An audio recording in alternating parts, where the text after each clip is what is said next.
Star Wars is a franchise that is no stranger to changes made midway through the creation of its films, and at every other point of production, from writing to filming to editing. Series creator George Lucas's original ideas for Episode 4 were so different from the final film, a movie that itself saw massive changes in post-production, that a comic book featuring those ideas was later released, and it bears little resemblance to A New Hope aside from sharing names and basic concepts like laser swords and spaceships. But that is a story that we'll cover at another time. Today, we're going to talk about how Padme almost tried to kill Darth Vader in Episode 3, and how that may have improved Revenge of the Sith. But before we get started, please take a moment to like this video if you enjoy it, and subscribe if you want to see more. You can also ring the bell so you're the first one to see new videos when they go live. We have more lore, secrets, and Easter egg videos on the way, but for now, let's get started. During the pre-production of the prequel films in the late 90s and early aughts, Lucas earned himself a certain sense of notoriety for making last-minute changes amongst his aides and concept artists hired to flesh out the Star Wars galaxy. Much of this could have been avoided if the artists were provided with scripts for the films, the issue there being that there were no scripts at the time. Though Lucas had planned out the broad strokes and thematic beats he wanted to hit with these prequel films, he himself has jokingly admitted that he did not start writing the movies until it was time to film them. And after this meeting, I'll finish writing the script. This lack of information necessitated the concept artists to extrapolate what they felt needed to happen in each movie to fit the narrative Lucas was crafting, which were then presented to Lucas for approval. Concept artist Ian McCaig explained the process, stating that he and his colleagues would create lists of events that had to happen and work forward from there, often adding their own ideas as was necessary. This led to many rounds of concept art being approved and worked into the script, or disapproved and changed, or discarded entirely. Even still, when this imagery would find its way into Lucas's vision, it was often still cut further down the line. One of the more famous examples of this were the plans for General Grievous to kill Shaak Ti aboard the Invisible Hand, adding her lightsaber to his collection to mock Obi-Wan and Anakin. This scene was even filmed, but then later removed from the theatrical release. During a presentation at the Academy of Art University, McCaig explained another scene that was altered in the final version of the movie. Specifically the scene where Padme confronts Anakin, now the villainous Darth Vader, on Mustafar. So, as he got closer to filming, it was like, oh no, Padme's still starting the rebellion, right? No, because all those love scenes, all those great scenes where they're intimately in the room together and talking and expressing great love in awkward ways. And then he leaves. Moments later, in come the Separatists. And right behind his back, she's starting the rebellion to overthrow him. Because Padme can see that he's becoming a monster. At the end, Mustafar, when she goes to see him, she has a knife in her hands. I know she does. Check the concept art in the book. She gets off that ship with the knife. She runs up, throws her arms around him. He lets her. She's got the knife at his neck. She's going to kill him. He lets her. And she can't do it. She loves him too much to stop him, even when he's become the monster. Enter Obi-Wan. Anakin freaks out, kills Padme. Well, almost. Wouldn't that have been good? As you may very well be able to tell, here McCaig is speaking off the cuff in a slightly comedic manner. So exactly how much of what he explained here might have ended up in an alternate version of Revenge of the Sith is unknown, but it is fun to think of the possibilities and how that might have impacted the rest of the saga. My interpretation of the series of events McCaig explains is as follows. After defeating and disarming Count Dooku, Anakin is urged to behead the Separatist leader by Chancellor Palpatine. As we see in the theatrical cut, Anakin is hesitant, but at the encouragement of his friend, Palpatine's argument that Dooku is too dangerous to be kept alive, and perhaps feeling great anger, grief, and pain at the loss of Shaak Ti earlier in the battle, Anakin goes against the Jedi Code, ending Dooku's life.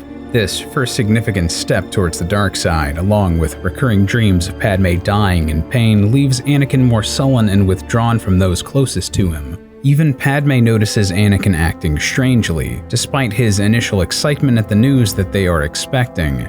Though the dreams of Padme suffering weigh heavily on the Jedi Knight, Skywalker feels as if he cannot express his concerns about them with those ostensibly closest to him. Jedi are forbidden from forming such emotional attachment, so he cannot turn to Master Yoda or even his friend Obi-Wan, and he does not wish to worry Padme with visions that could be nothing more than the nightmares of a father-to-be.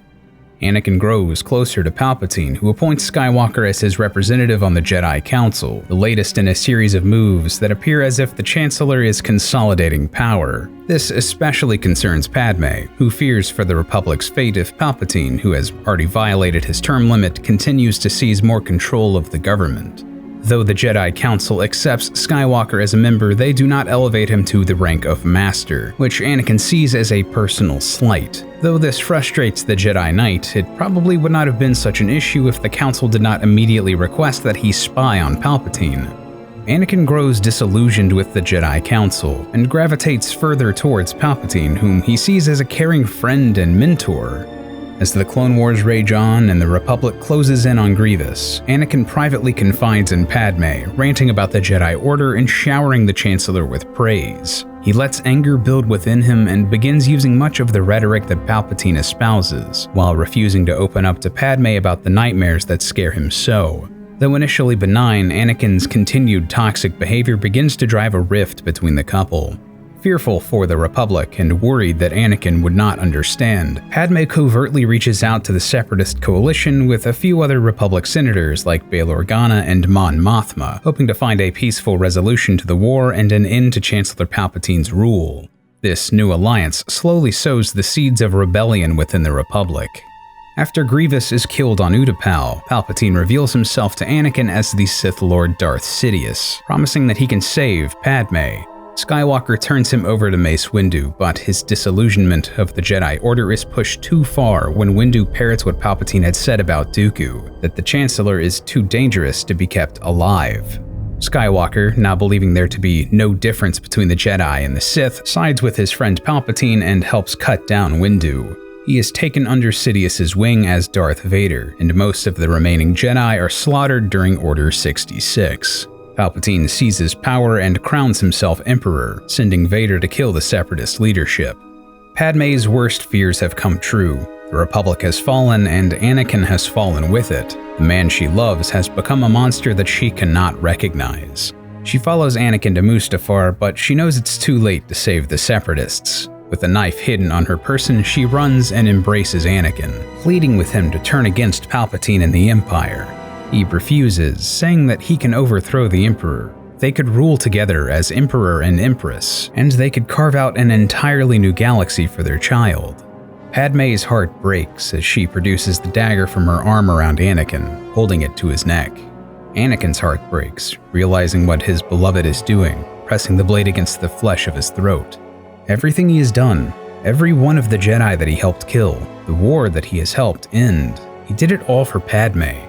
And he has become what she hates most, and so he doesn't stop her. This is one incredibly engaging setup, and quite honestly, a better path for Padme than the one she would follow in the theatrical release of Revenge of the Sith. It better solidifies her position as a figurehead for integrity within the Republic Senate, and it gives her a direct hand in the creation of the Rebellion, an organization her children would later lead. And it has multiple outcomes, each of which would have been equally interesting.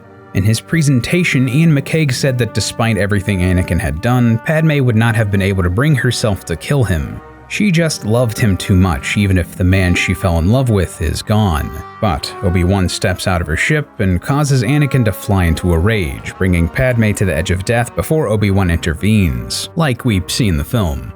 I think another interesting alternative to this would have been if Padme were able to find it in herself to strike at Anakin, but he reflexively defends himself and knocks her away. Horrified with himself and what he's done to the woman he loves more than anything, Skywalker dies and Vader is born, as Obi-Wan exits the ship to confront him.